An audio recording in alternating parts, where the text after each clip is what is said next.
പാരൻസിനോട് നമ്മൾ ഒരു അഡ്മിഷൻ എടുക്കുമ്പോൾ ഒരു ഗ്യാരണ്ടി കൊടുക്കുന്നുണ്ട്. എന്തെന്ന് ചോദിച്ചു കഴിഞ്ഞാൽ ഞങ്ങൾ ഉണ്ടാകുന്നു. BCA ഇതുവരെ എന്ന് പറഞ്ഞാൽ ഒരു 3 വർഷത്തെ കോഴ്സ് മാത്രമായിരുന്നു. അതിന് പ്രത്യേകിച്ച് ഒരു സ്പെഷ്യലൈസേഷൻ ഒന്നും ഉണ്ടായിരുന്നില്ല. ഇത് 3 സെപ്പറേറ്റ് സ്പെഷ്യലൈസേഷൻ ആണ്. അതായത് ഇറ്റ് ഈസ് ഈക്വലന്റ് ടു നമ്മുടെ എഞ്ചിനീയറിംഗ്.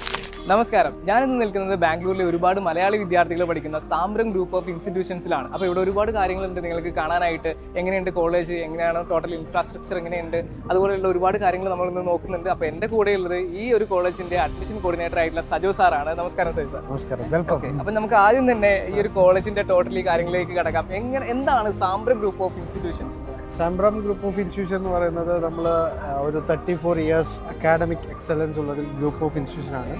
നമ്മുടെ ഒരു ക്യാമ്പസ് ബാംഗ്ലൂരിലും ഒരു ക്യാമ്പസ് KGF ആണ്. പിന്നെ ഉസ്ബെക്കിസ്ഥാനിലെ സാംബ്രം യൂണിവേഴ്സിറ്റി നമുക്ക് അവൈലബിൾ ഉണ്ട്. പിന്നെ ഈ ക്യാമ്പസിൽ നമുക്ക് മെയിനായിട്ട് മാനേജ്മെൻറ്റ് അതേപോലെ എഞ്ചിനീയറിംഗ് കോഴ്സുകളാണ് നമുക്ക്. അതേപോലെ മെഡിക്കൽ കോഴ്സുകൾ നമ്മുടെ KGF ക്യാമ്പസിലാണ് നമ്മുടെ അവൈലബിൾ ആയിട്ടുള്ളത്.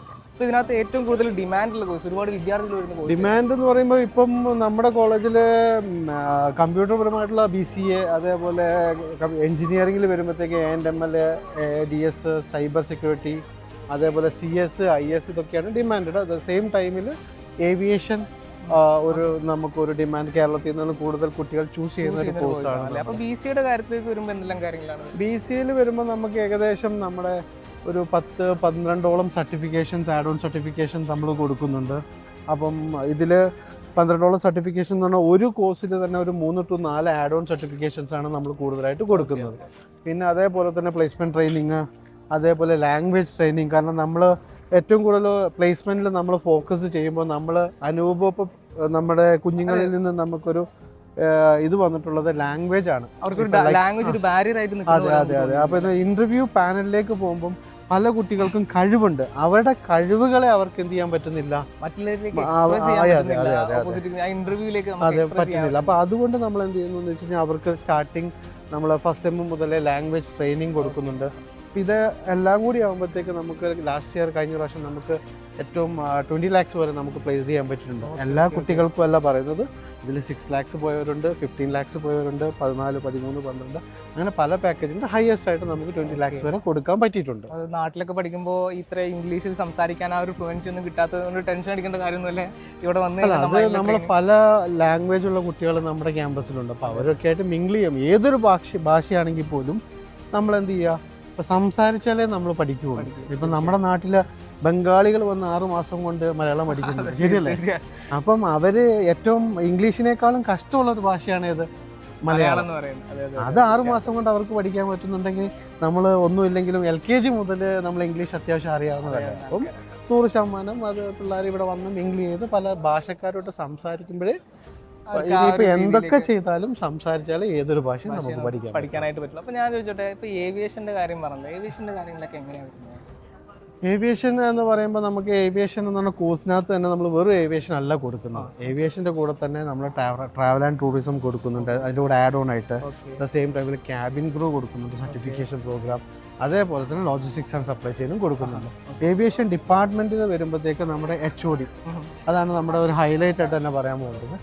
HOD ഏകദേശം 44 വർഷം ഇന്ത്യൻ എയർഫോഴ്സിൽ ഏവിയേഷൻ ഡിപ്പാർട്ട്മെൻറ്റിൽ വർക്ക് ചെയ്തൊരു ആളായിരുന്നു. അത്രത്തോളം എക്സ്പീരിയൻസ് ഉള്ള അപ്പോൾ അതെ പുള്ളിക്ക് എത്രത്തോളം കുട്ടികൾക്ക് ഇതിനകത്ത് അഡ്വാൻസ്ഡ് ആയിട്ടും ഇതിൻ്റെ എല്ലാ കാര്യങ്ങളും ഡീപ്പ് ലെവലിലേക്ക് പറഞ്ഞു കൊടുക്കാൻ പറ്റും. ഇപ്പം ഒരു ഫ്രഷർ ആയിട്ടുള്ള ഒരു സ്റ്റാഫ് അല്ല നമ്മുടെ. അപ്പോൾ അതെന്തായാലും നമുക്ക് എന്ത് ചെയ്യാൻ പറ്റുന്നുണ്ടെന്ന് വെച്ചാൽ കുട്ടികൾക്ക് ആ പുള്ളിയിൽ നിന്ന് കൂടുതലായിട്ട് അറിവുകൾ കിട്ടും. അപ്പോൾ ആ ബാക്കിയുള്ള കോളേജുകളോ അല്ലെങ്കിൽ ബാക്കിയുള്ള സ്റ്റുഡൻസിനെ കമ്പയർ ചെയ്യുമ്പോൾ നമ്മുടെ ഈ പിള്ളേരുടെ കുറച്ചും കൂടെ ആ ഒരു ലെവലിൽ മാറും. അവർക്കൊന്നും കൂടെ കാര്യങ്ങളെ കുറിച്ച് കൂടുതൽ അറിവുകൾ കിട്ടുന്നത് തന്നെയാണ്. അദ്ദേഹത്തിന്റെ എക്സ്പീരിയൻസും നമുക്ക് വിദ്യാർത്ഥികളിലേക്ക് നമുക്ക് പുള്ളിയെ പരിചയപ്പെടാം. തീർച്ചയായിട്ടും നമുക്ക് ആ പുള്ളിയെ കൂടെ എന്ത് ചെയ്യാം, പരിചയപ്പെടാനായിട്ട് സാധിക്കും. ഓക്കെ, അപ്പോൾ ഞാൻ ചോദിച്ചോട്ടെ, ഇപ്പോൾ വിദ്യാർത്ഥികൾ ഇപ്പം ഒരുപാട് മലയാളി കുട്ടികൾ പഠിക്കുന്ന ഒരു കോളേജ് തന്നെയാണല്ലോ. അപ്പോൾ എത്രത്തോളം സേഫ്റ്റി ആണ് ഇവിടെ കോളേജിൽ നമ്മൾ പ്രൊവൈഡ് ചെയ്യുന്നത്? സേഫ്റ്റി നമ്മൾ മലയാളീസ് ആയിട്ട് തന്നെ നമ്മൾ ഇവിടെ ഒരു 10-12ഓളം സ്റ്റാഫ് ഉണ്ട് എന്ന് പറഞ്ഞാൽ നോൺ ടീച്ചിങ് സ്റ്റാഫ്. അത് ഇപ്പം നമ്മുടെ അണ്ടറിലായിക്കോട്ടെ നമ്മുടെ കൂടെയുള്ളവരും എല്ലാവരും ഉണ്ട്. അതെന്താണെന്ന് വെച്ച് കഴിഞ്ഞാൽ പിള്ളേരുടെ എന്താവശ്യത്തിനും ഇപ്പം നമുക്ക് ഹോസ്റ്റൽ ഫെസിലിറ്റീസ് ഉണ്ട്. പക്ഷെ എല്ലാ കുട്ടികളും ഹോസ്റ്റലല്ല. ഇപ്പം ഡിഗ്രിക്ക് ആയിക്കോട്ടെ എഞ്ചിനീയറിങ്ങിന് വരുന്ന പിള്ളേരെല്ലാവരും ഹോസ്റ്റലല്ല. അപ്പം ഇവരെ നമ്മൾ എന്ത് ചെയ്യുന്നതെന്ന് ചോദിച്ചു കഴിഞ്ഞാൽ അവർക്ക് എന്ത് പ്രശ്നങ്ങളുണ്ടെങ്കിലും രാത്രിയിലായിക്കോട്ടെ പാതിരാത്രിക്കായിക്കോട്ടെ എന്ത് പ്രശ്നമുണ്ടെങ്കിലും നമ്മുടെ സ്റ്റാഫ് അവൈലബിൾ എന്ന് പറഞ്ഞു കഴിഞ്ഞാൽ അവർക്കൊരു പനി വന്നാൽ പോലും അല്ലെങ്കിൽ ഒരു അസുഖം വന്നാലോ ഇപ്പോൾ ഏത് സമയത്തും പാരൻസിനോട് നമ്മളൊരു അഡ്മിഷൻ എടുക്കുമ്പോൾ ഒരു ഗ്യാരണ്ടി കൊടുക്കുന്നുണ്ട്. എന്തെന്ന് ചോദിച്ചു കഴിഞ്ഞാൽ ഞങ്ങളുണ്ടാകുന്നു, നിങ്ങളുടെ കുട്ടി നമ്മുടെ കുട്ടിയും കൂടി അതെ അതെ അത് ഞങ്ങൾ പൂർണ്ണമായി ഉത്തരവാദിത്വത്തോടെ ചെയ്യും. എന്ന് പറഞ്ഞാൽ അവർക്കിപ്പം പാരൻസ് നാട്ടിൽ നിന്ന് എന്ത് ചെയ്യുന്നു, പിള്ളേരെ വിട്ടിട്ട് അവർ മാറി നിൽക്കുക. അപ്പോൾ ഒരു കൊച്ചായിക്കോട്ടെ പെട്ടെന്നൊരു പനി വന്നു, വീട്ടിൽ വിളിച്ചാണ് പറയുക. അത് നേരെ പിള്ളേരോട് പറയുന്നത്, നിങ്ങൾ വീട്ടിൽ വിളിക്കുന്നതിന് മുമ്പ് ഞങ്ങളെ വിളിക്കും, ഞങ്ങൾ വരാം, ഞങ്ങൾ കൊണ്ടുപോകാം ഹോസ്പിറ്റൽ. ആ ഒരു രീതിയിലാണ് നമ്മൾ പിള്ളേരെ, എന്ന് പറഞ്ഞാൽ അവർ ഒരു സ്റ്റുഡൻ്റ് എന്നല്ല, നമ്മളൊരു ഫാമിലിയാണ്, സംഭ്രാം ഫാമിലി എന്നായിട്ടാണ് നമ്മൾ ആ ഫാമിലിയുടെ അംഗത്തെ പോലെയാണ് നമ്മുടെ പിള്ളേരെ കാണുന്നത്. അപ്പോൾ അവരുടെ എല്ലാ കാര്യങ്ങൾക്കും ഞങ്ങൾ അവരുടെ കൂടെ ഉണ്ടാവും. ഇപ്പോൾ ലേഡീസിൻ്റെ കേസിൽ ലേഡീസിനൊക്കെ എങ്ങനെയാണ് ഇവിടെ ഹോസ്റ്റലൊക്കെ? ഹോസ്റ്റല് ഗേൾസിൻ്റെ ഹോസ്റ്റൽ നമ്മുടെ ക്യാമ്പസിൻ്റെ ഉള്ളിൽ തന്നെയാണ്. അറ്റ് ദ സെയിം ടൈമിൽ ബോയ്സിൻ്റെ തൊട്ട് പുറത്ത് തന്നെ, എന്ന് പറഞ്ഞാൽ ക്യാമ്പസിൻ്റെ മതിലിനോട് ചേർന്ന് തന്നെ. പിന്നെ 24 hours സെക്യൂരിറ്റി അവൈലബിൾ ആണ് ഗേൾസിന് ക്യാമ്പസിൻ്റെ ഉള്ളിൽ. ഹോസ്റ്റലിലാണെന്നുണ്ടെങ്കിലും ഇനി പുറത്താണെന്നുണ്ടെങ്കിലും നമ്മൾ ഉണ്ടാവും എന്ത് ആവശ്യത്തിന് അവരുടെ കൂടെ. ഹോസ്റ്റലിൽ വാർഡനും കാര്യങ്ങളൊക്കെ 24 hours ഉണ്ട്. പുറത്ത് താമസിക്കുന്ന കുട്ടികളാണ് എന്ത് ചെയ്യുന്നത്, എന്തെങ്കിലും ഒരു വാർഡൻ ഉള്ളതുകൊണ്ട് ഏത് സമയത്താണെങ്കിലും വാർഡൻ അവൈലബിൾ. അപ്പോൾ പുറത്ത് റൂം എടുത്ത് താമസിക്കുന്ന കുട്ടികൾക്കാണ് എന്ത് ചെയ്യുന്നത് ഒരു പ്രശ്നമെന്ന് പറഞ്ഞാൽ, കാരണം എന്ന് വെച്ചാൽ ലാംഗ്വേജ് തന്നെ പെട്ടെന്നൊരു ഹോസ്പിറ്റലിൽ പോകുമ്പോൾ ഫസ്റ്റ് ഇയർ വരുമ്പോൾ സെക്കൻഡ് ഇയർ ഒക്കെ ആകുമ്പോൾ പിള്ളേർ പിന്നെയൊക്കെ കുറേ കാര്യങ്ങൾ പഠിക്കും, നാടെവിടെ ആശുപത്രി എവിടെ എല്ലാ കാര്യങ്ങളും, പിന്നെ കുറച്ച് ലാംഗ്വേജ് ഒക്കെ ഒന്ന് റെഡിയാകും. പക്ഷേ നല്ല ക്യാമ്പസ് ആണല്ലേ? അതായത് നമ്മുടെ എഞ്ചിനീയറിംഗ് ബ്ലോക്കാണ്, ഇതിൻ്റെ തൊട്ടപ്പുറത്തെ സൈഡിലാണ് മാനേജ്മെന്റ് ബ്ലോക്ക് വരുന്നത്. ഓക്കെ. അപ്പോൾ ഇതിനകത്ത് ഞാൻ ചോദിച്ചോട്ടെ, ഇതിന് പ്ലേസ്മെന്റും കാര്യങ്ങളൊക്കെ എങ്ങനെയാണ് നമ്മൾ കൊടുത്തത്? ഞങ്ങൾക്ക് പ്ലേസ്മെന്റിനായിട്ട് തന്നെ ഒരു ഡിപ്പാർട്ട്മെന്റ് വർക്ക്, കോളേജിനകത്ത് അതിന് തന്നെ ഒരു ഡിപ്പാർട്ട്മെന്റ് നമ്മുടെ കൂടെ ഉണ്ട്.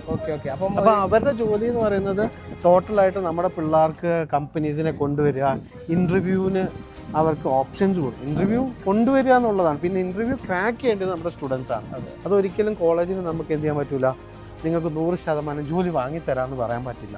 പക്ഷെ അതിന് പകരം ഞങ്ങൾ എന്ത് ചെയ്യുന്നുണ്ട്, 100% കിട്ടുന്ന രീതിയിൽ അവർക്ക് വേണ്ടിയ കോഴ്സസ്, ലൈക്ക് ഇപ്പം നമ്മുടെ എൻജിനീയറിങ്ങിനകത്തൊക്കെ VTUവിൻ്റെ അണ്ടറിൽ വരുന്നതാണെങ്കിൽ പോലും നമ്മൾ എന്ത് ചെയ്യുന്നു, IBM പോലെയുള്ള ആഡ് ഓൺ IBM പോലെയുള്ള കമ്പനികളുമായിട്ട് ടൈപ്പ് ആയിട്ടുള്ള അഡ്വാൻസ്ഡ് ആയിട്ടുള്ള ആഡ് ഓൺ സർട്ടിഫിക്കേഷൻ കോഴ്സുകൾ, ഇപ്പോൾ BCL ആയിക്കോട്ടെ, ഇത് നമ്മൾ IBMുമായിട്ട് ടൈപ്പ് ആയിട്ടുള്ള സർട്ടിഫിക്കേഷൻ കോഴ്സുകളാണ് നമ്മൾ കൊടുക്കുന്നത്.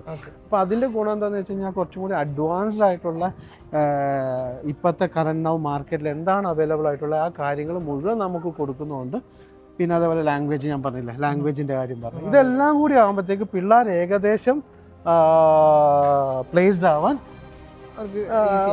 ഈസിയാണ്. അപ്പോൾ ഞാൻ ഒരു വിദ്യാർത്ഥിക്ക് ഇപ്പം സാംരംഗ് ഗ്രൂപ്പ് ഓഫ് ഇൻസ്റ്റിറ്റ്യൂഷൻസിൽ വന്ന് അഡ്മിഷൻ എടുക്കണമെങ്കിൽ അതിനെന്താണ് പ്രൊസീജിയർ എലിജിബിൾ ആയിട്ടുള്ള എല്ലാ കാൻഡിഡേറ്റിനും നമ്മൾ അഡ്മിഷൻസ് കൊടുക്കുന്നുണ്ട്. എലിജിബിൾ ആയിട്ടെന്ന് പറഞ്ഞു കഴിഞ്ഞാൽ അവർക്ക് ക്രൈറ്റീരിയ ഉണ്ടല്ലോ, ഗവൺമെൻറ്റിൻ്റെ എന്താണോ റൂൾ പ്രകാരമുള്ള ആ ക്രൈറ്റീരിയ പ്രകാരമാണ് നമ്മൾ അഡ്മിഷൻസ് കൊടുക്കുന്നത്. അപ്പോൾ ഇതാണ് ഞങ്ങളുടെ BCAയുടെ HOD. BCAയുടെ മാത്രമല്ല MCAയുടെയും പുള്ളിക്കാരി തന്നെയാണ്, നാട്ടിൽ കണ്ണൂരുകാരിയാണ്, സ്വദേശം. മാഡത്തിൻ്റെ പേര് സുനിത നമ്പ്യാർ എന്നാണ്. അപ്പോൾ പിന്നെ മാഡം, നമുക്ക് ഇവർക്ക് കൂടുതലായിട്ട് നമ്മുടെ BCAയുടെയും MBAയുടെയും കാര്യങ്ങളെക്കുറിച്ച്, നമ്മുടെ കോഴ്സും നമ്മുടെ ഡീറ്റെയിൽ ഉള്ള കാര്യങ്ങളാണ് അറിയേണ്ടത്. ഓക്കെ, BCA 3 വർഷത്തെ കോഴ്സാണ്. BCAയിൽ ഇപ്രാവശ്യം ഒരു പുതിയ ഇൻട്രൊഡ്യൂസ് ചെയ്ത് എന്താണെന്ന് വെച്ചാൽ 3 സ്ട്രീമായിട്ട് ഡിവൈഡ് ചെയ്തിരിക്കുകയാണ് BCAനെ. ഒന്നെന്ന് പറയുന്നത് BCA വിത്ത് ഡേറ്റ സയൻസ്, പിന്നെ ഒന്ന് BCA with AI and ML, പിന്നെ തേർഡ് സർട്ടിഫിക്കേഷൻ എന്താണെന്ന് വെച്ചാൽ BCA with full stack development. ഇത് 3ഉം കുട്ടികൾ എടുത്തു കഴിഞ്ഞാൽ ഏതെങ്കിലും ഒന്നായിരിക്കും അവർ ഓപ്റ്റ് ചെയ്യുക. അത് ഏതെങ്കിലും ഒന്നെന്ന് പറയുന്നത് അവർക്ക് എത്രത്തോളം നന്നായിട്ട് അതിനകത്ത് പെർഫോം ചെയ്യാൻ പറ്റുമോ അതിൻ്റെ ബേസിസിലായിരിക്കും അവർ സർട്ടിഫിക്കറ്റ് കിട്ടുക. പിന്നെ അതുപോലെ കമ്പനി പ്ലേസ്മെൻറ്റും. എന്താണെന്ന് വെച്ചാൽ ഇത് സർട്ടിഫിക്കേഷൻ അല്ലേ, BCAക്ക് ഇതുവരെ എന്ന് പറഞ്ഞാൽ ഒരു 3 വർഷത്തെ കോഴ്സ് മാത്രമായിരുന്നു. അതിന് പ്രത്യേകിച്ച് ഒരു സ്പെഷ്യലൈസേഷൻ ഒന്നും ഉണ്ടായിരുന്നില്ല. ഇത് 3 സെപ്പറേറ്റ് സ്പെഷ്യലൈസേഷനാണ്, അതായത് ഇറ്റ് ഈസ് ഈക്വലൻ ടു നമ്മുടെ എഞ്ചിനീയറിംഗ്. പിന്നെ ഇതിൻ്റെ കൂടെ തന്നെ ഈ പിള്ളേരുടെ ഒരു സംശയം എന്താണെന്ന് വെച്ചാൽ, ഇപ്പോൾ നാട്ടിൽ സയൻസ് ബാക്ക്ഗ്രൗണ്ട് എടുത്തവർക്ക് മാത്രമേ BCA പഠിക്കാൻ പറ്റുള്ളൂ എന്നൊരു ഇതുണ്ട്.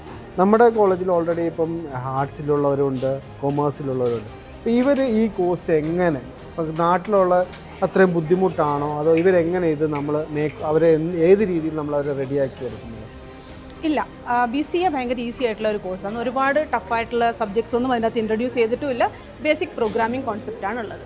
പിന്നെ അത് അല്ലാതെ തന്നെ നമ്മളിപ്പോൾ ഇവർ ജോയിൻ ചെയ്ത് കഴിഞ്ഞാൽ ഒരു ഫസ്റ്റ് മന്ത് നമ്മൾ അവർക്ക് ഒരു ബ്രിഡ്ജ് കോഴ്സ് കൊടുക്കും. അതായത് ഗ്യാപ്പ് ബിറ്റ്വീൻ അവരുടെ PUCയിലും ആ ഡിഗ്രീൻ്റെയും കൂടെ ഒന്ന് ഗ്യാപ്പ് ഒന്ന് കുറയ്ക്കാൻ വേണ്ടി മാത്രമാണ് അത് ചെയ്യുന്നത്. പിന്നെ അത് കൂടാതെ തന്നെ നമ്മൾ വാല്യൂ ആഡഡ് കോഴ്സസ് പ്രൊവൈഡ് ചെയ്യുന്നുണ്ട്. ഒരു 5-10 വാല്യൂ ആഡഡ് കോഴ്സസ് പ്രൊവൈഡ് ചെയ്യുന്നുണ്ട്. അതും സിലബസിൽ എന്ത് അവർക്കില്ല അതാണ് ഞങ്ങൾ വാല്യൂ ആഡഡ് ആയിട്ട് കൊടുക്കുന്നത്.